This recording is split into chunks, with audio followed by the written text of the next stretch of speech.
जय हिंद everyone, welcome to this vocabulary magic. मैंने इसको वोकैबुलरी मैजिक क्यों कहा है? क्योंकि वोकैब याद करना वाकई एक मैजिक है, मेरा मानना है ऐसा। कॉम्पिटिटिव स्टूडेंट्स की जो कंपटीशन की तैयारी कर रहे हैं, उन स्टूडेंट्स की अक्सर यही कंप्लेंट होती है कि सर मुझे वोकैब याद ही नहीं होता, आज याद करता हूँ कल भूल जाता है। तो उनके साथ सबसे बड़ी दिक्कत ये है कि वोकैबुलरी को, चाहे वो सिनोनिम्स याद कर रहे हो, एंटोनिम्स याद कर रहे हो, या इडियम्स एंड फ्रेजेस पढ़ रहे हो, कुछ भी पढ़ रहे हो, वो चीज़ों को रट्टा मारते हैं। यानी इसकी मीनिंग ये है, इसको इंग्लिश में ये बोलते हैं, इसको हिंदी में ये बोलते हैं, इसको इंग्लिश में ये बोलते हैं, इसको हिंदी में ये बोलते हैं, बस यहीं तक सीमित रहता है। इसलिए उनकी वोकैबुलरी कमज़ोर होती है। एग्ज़ाम में जैसे ही जाते हैं वहाँ पे तो सब सारी चीज़ें क्लियर होती हैं, जैसे एग्ज़ाम में जाते हैं 4 ऑप्शंस देखते हैं, वहाँ पे सारी चीज़ें यानी कि फ्यूज़ उड़ जाता है, वहाँ पे पता ही नहीं चलता कि उसका सिनोनिम्स कौन सा होगा। तो इसी को ध्यान में रखते हुए हमारी टीम ने इस पर काफ़ी मेहनत की है। ख़ासतौर से मैं साकेत को बहुत थैंक्स कहना चाहूँगा। उन्होंने मेरी इमेजिनेशन को एक स्लाइड के रूप दे दिया और इससे मुझे लगता है कि काफ़ी स्टूडेंट्स को मदद मिलने वाली है। तो चलिए शुरू करते हैं। इसमें मैं एक चीज़ बता दूं, वोकैबुलरी को मैंने एक फिगर में चेंज कर दिया है, यानी कि उस वर्ड के लिए मैंने एक फिगर बनाया है और फिर उसके बाद से चीज़ों को मैंने प्रोजेक्ट करने की कोशिश की है। जैसे अगर इस चीज़ के बारे में बात करूं तो मेरे हाथ में ये, इसको पूछूं क्या है तो आप डस्टर ही बताएंगे, इसकी हिंदी नहीं बताएंगे क्योंकि अभी तक आपने इस डस्टर की हिंदी जानी ही नहीं। ये क्या है? ये रिमोट है, ठीक है। तो इसकी भी हिंदी आप नहीं जानते। ये क्या है? मार्कर है, इसकी भी हिंदी नहीं जानते। क्यों? क्योंकि आपने इसकी हिंदी जानने की कोशिश नहीं करी। ये चीज़ अपने आप में ही ये आसान बन गया आपके लिए। ये मार्कर आसान बोलना है, रिमोट आसान है बोलना, डस्टर आसान है बोलना, ठीक है। तो आप जब इस वोकैबुलरी को याद करते हैं तब क्यों परेशान हो जाते हैं? आइए देखते हैं किस तरीके से ये वोकैबुलरी आसान होने वाली है आपके लिए। First word, altruism. ऑल्ट्रुइज्म की हिंदी होती है परोपकारिता। खैर, परोपकारिता आपने बहुत सुना होगा। परोपकारी व्यक्ति है, उसके अंदर परोपकारिता भरी हुई है। लेकिन ऑल्ट्रुइज्म को आपने पहली बार हो सकता है सुना हो, या अगर सुना भी है तो ये चीज़ें पता नहीं हो कि ऑल्ट्रुइज्म होती क्या चीज़ है। एग्जाम में क्वेश्चन ऐसे आते हैं सेंटेंस के रूप में और 4 ऑप्शंस दिए जाते हैं, जिसमें एक ऑप्शन ये भी होगा। आपको ये उस पर टिक करना है। आपको कोई भी चीज़, कोई भी वर्ड याद करना हो ऐसे याद करिए, चाहे वो सिनोनिम्स हो चाहे वो एंटोनिम्स हो। उसको रटिए मत कि इस वर्ड के इतने इतने ये सिनोनिम्स होते हैं, ठीक है। उसको एक्सप्लेन करिए। जब एक्सप्लेनेशन पे जाएंगे, उस चीज़ को फील करेंगे, उसको अपनी बोलचाल की भाषा में यूज़ करेंगे, तो मेरा मानना है कि वोकैब जल्दी तैयार होने वाला है। इस व्यक्ति को ऑल्ट्रुइस्ट बोलेंगे। क्यों? क्योंकि इसके अंदर ऑल्ट्रुइस्टिक क्वालिटी है, ऑल्ट्रुइज्म वाली क्वालिटी है, सॉरी। ये व्यक्ति ऑल्ट्रुइस्ट है क्योंकि इसके अंदर जो है वो ऑल्ट्रुइज्म का गुण भरा हुआ है।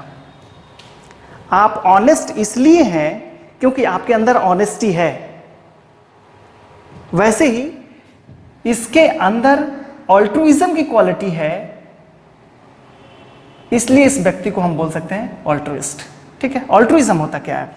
एक ऐसी क्वालिटी होती है जो दूसरों को हेल्प करने के लिए प्रेरित करती है, राइट। और बिना किसी सेल्फिश कंसर्न के, यानी कि उसका मकसद उससे लाभ कमाना नहीं होता, उसका मकसद सिर्फ उसकी हेल्प करना होता है। तो अगर ये क्वालिटी आपके अंदर है तो आप भी क्या है? ऑल्ट्रुइस्ट हैं, और आपके अंदर की वो क्वालिटी क्या है? ऑल्ट्रुइज्म की क्वालिटी है। आई होप ये चीज़ें क्लियर हो चुकी होंगी। तो एक वर्ड से आपने 2 वर्ड बनाया, ऑल्ट्रुइज्म, फिर बनाया आपने ऑल्ट्रुइस्ट, और एक और भी वर्ड बना सकते हैं एडजेक्टिव, ऑल्ट्रुइस्टिक। यहां पे मैंने दिखाया है altruist, the one who shows unselfish concern for others, और altruistic, the quality of showing altruism. Clear? Next word, mercenary. इनको मर्सिनरी बोलेंगे। ध्यान रखिएगा, अगले 10 स्लाइड्स के बाद से सिर्फ मैं ये फिगर दिखाऊंगा और आपको सिर्फ वर्ड बताना होगा, ठीक है। मर्सेंट्री। मर्सेंट्री क्या होते हैं? इनको हिंदी में बोलते हैं किराए का सैनिक। नाउ अब आप सोच रहे होंगे किराए का ये सैनिक क्या होता है? किराए पे इनको हायर किया जाता है क्या? तो बिल्कुल आपने सही सुना। ये ऐसे लोग होते हैं जो पैसे के लिए किसी को किल करते हैं, प्रॉफिट ओरिएंटेड किलिंग। ये आपके एग्जाम में पूछा गया, ये भी पूछा गया दूसरे एग्जाम में, the one who does something wrong for money. One का यहाँ पे मतलब है किसी व्यक्ति से, ठीक है? कोई व्यक्ति जो कोई गलत काम करता है पैसे के लिए, उनके लिए वर्ड यूज करते हैं मर्सेंट्री। तो आई होप कि फिगर देख के मर्सेंट्री वर्ड आपको याद आएगा, ठीक है? जैसे इसको देखकर आपको मार्कर याद आता है, वैसे मर्सेंट्री देख के ये चीज आपके दिमाग में आना चाहिए।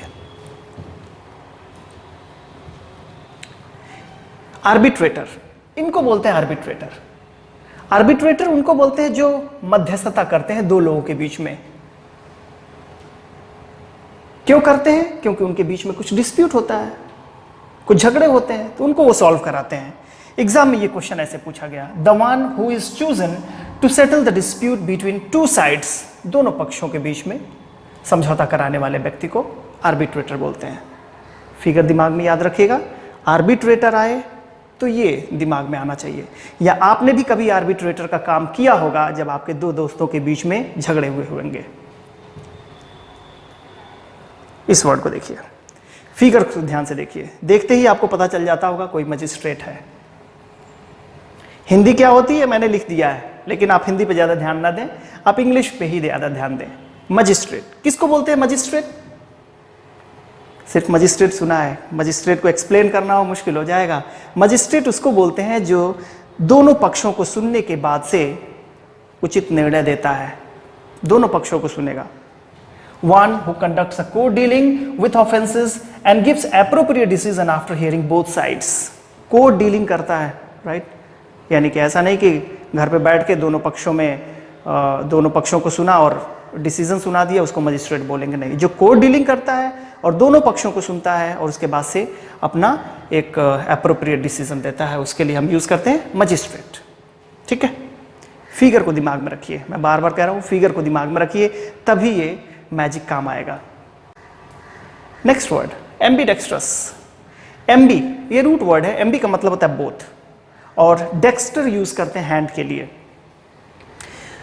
एम्बीडेक्स्ट्रस ये क्वालिटी है, ये ऐसे व्यक्ति की क्वालिटी है जो दोनों हाथों को इक्वली यूज करता है, जैसे दाहिने हाथ से लिखा वैसे बाएं हाथ से लिखा, ठीक है? ये एग्जाम में आया हुआ क्वेश्चन है, one who can use both the hands equally, ambidextrous.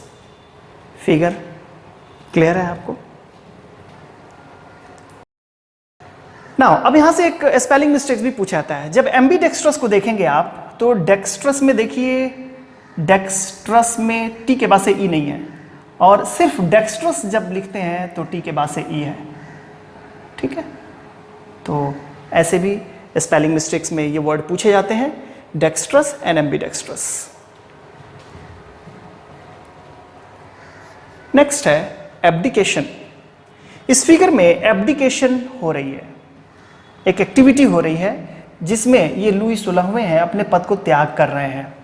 Abdicate word से बना हुआ है एब्डिकेशन, एब्डिकेशन नाउन है और एब्डिकेट वर्ब है। इस चीज को भी ध्यान रखना होगा कि ये वर्ड कौन सा पार्ट्स ऑफ स्पीच है, जिसका जिक्र मैंने अपने सबसे फर्स्ट वीडियो में कहा था कि जब भी आप किसी वर्ड को पढ़ें तो उसके पार्ट्स ऑफ स्पीच को जरूर ध्यान में रखें। ये एग्जाम में क्वेश्चन पूछे गए हैं, अ फॉर्मल रेजिग्नेशन और रिनंसिएशन ऑफ पावर, चाहे एक फॉर्मल तरीके से उन्होंने रिजाइन करके अपना पद त्याग किया हो, ठीक है, या उन्होंने अपने पद को ऐसे ही छोड़ दिया, रिनंसिएशन ऑफ पावर, रिनाउंस से बना हुआ है रिनंसिएशन। दूसरे तरीके से to give up the throne और अदर ऑफिस ऑफ डिग्निटी, ठीक है, राजा होगा तो अपना थ्रोन गिव अप करेगा, ठीक। या अगर कोई है जो ऑफिस ऑफ डिग्निटी, जिसको हिंदी में बोलते हैं गरिमा का पद, कोई ऐसा पद है जिसको, जाहिर सी बात है हर एक पद एक गरिमा का ही पद होता है, तो अगर उसको गिव अप किया, उसने छोड़ दिया है, तो उसको एब्डिकेशन बोलेंगे, उसने एब्डिकेट किया है, ठीक है, और उसका नाउन होगा एब्डिकेशन। Next, Acrobat. एक्रोबैट किसको बोलते हैं? कलाबाज को बोलते हैं, हिंदी में बोलते हैं कलाबाज, लेकिन ये कलाबाज ऐसा है जो अनबिलीवेबल स्टंट करता है, ठीक है। A gymnast who performs unbelievable stunts, जो अविश्वसनीय हो, ऐसे करतब दिखाए जिसको देखकर आप हैरत अंगेज हो जाए कि वो वाह, इस तरीके से भी हो सकता है। इसको ऐसे भी पूछा गया एग्जाम में, one who performs daring gymnastic feats. Feats का मतलब ही होता है करतब, जो साहस भरा करतब दिखाता है। तो ऐसे व्यक्ति के लिए हम यूज करते हैं एक्रोबैट। आप लोग में भी बहुत सारे एक्रोबैट होंगे। अवियरी, इनको बोलते हैं अवियरी, जहां पे चिड़ियों को रखा जाता है। एग्जाम में ऐसे पूछा गया question, a place where birds are kept.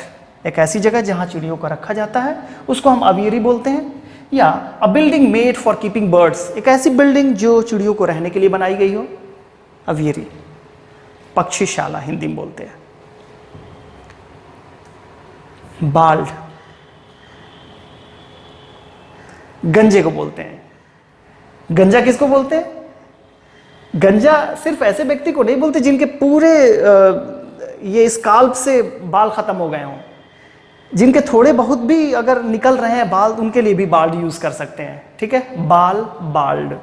A man having no hair on all or most of the scalp. ठीक, या तो पूरी तरह से खत्म हो गए हों या ज्यादातर निकल गए हों बाल। बाल्ड। फिगर याद रखिए, क्योंकि मैं सिर्फ फिगर दिखाऊंगा आगे और आपको वर्ड बताने होंगे। ये लास्ट वर्ड है आज के लिए। वर्ड है काइमेरिकल। काइमेरिकल, ये वर्ड काइमेरा वर्ड से बना हुआ है। काइमेरा एक एंशिएंट ग्रीक टाइम में एक क्रिएचर होता था जिसका मुंह, ये जो ये वाला सेक्शन है वो शेर का होता था। बॉडी इसकी पूरी गोट की होती थी और इसका पूंछ देख रहे होंगे, ये स्नेक का होता था।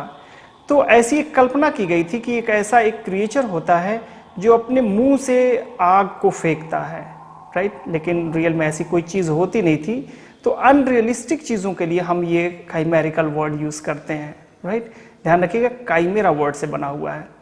क्वेश्चन एग्जाम में पूछा गया, suppose to be true though merely an imagination, यानी जिसकी कोई सच्चाई ना हो, सिर्फ एक इमेजिनेशन हो। या इस तरह से भी पूछा गया, पर्टेनिंग टू और of the nature of unreal, यानी नेचर में ऐसी कोई रियलिस्टिक कोई चीज़ ना हो, तो उसके लिए आप वर्ड यूज़ कर सकते हैं काइमेरिकल। अब जितने भी स्लाइड्स मैं दिखाऊंगा सिर्फ उसमें फिगर होंगे और आप उसको वर्ड को बताना होगा। तो शुरू करें, तैयार हैं आप? शुरू करते हैं। फर्स्ट वर्ड, क्या बताया था मैंने आपको इसका वर्ड? ध्यान से आंसर दीजिए। ऑलराइट, बाद में चेक करिएगा। Next word,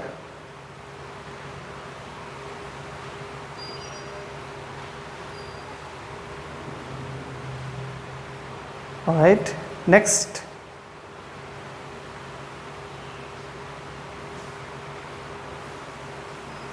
next.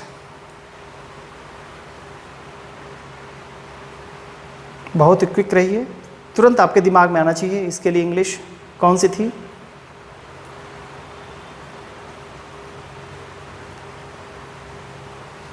Good, next, बहुत अच्छे,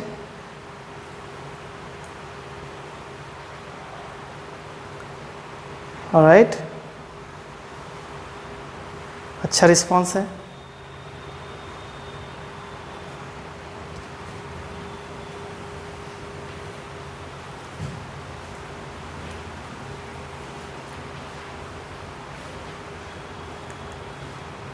The last word is this.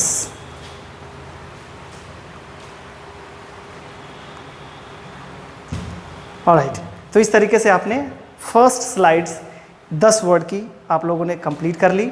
इसके बाद से नेक्स्ट वीडियो में फिर हम आएंगे, ऐसे ही 10 वर्ड बताएंगे और आपको कोशिश करेंगे कि वो उसी समय, जिस समय आप देख रहे हैं उसी समय वो चीज़ तैयार हो जाए। Thank you.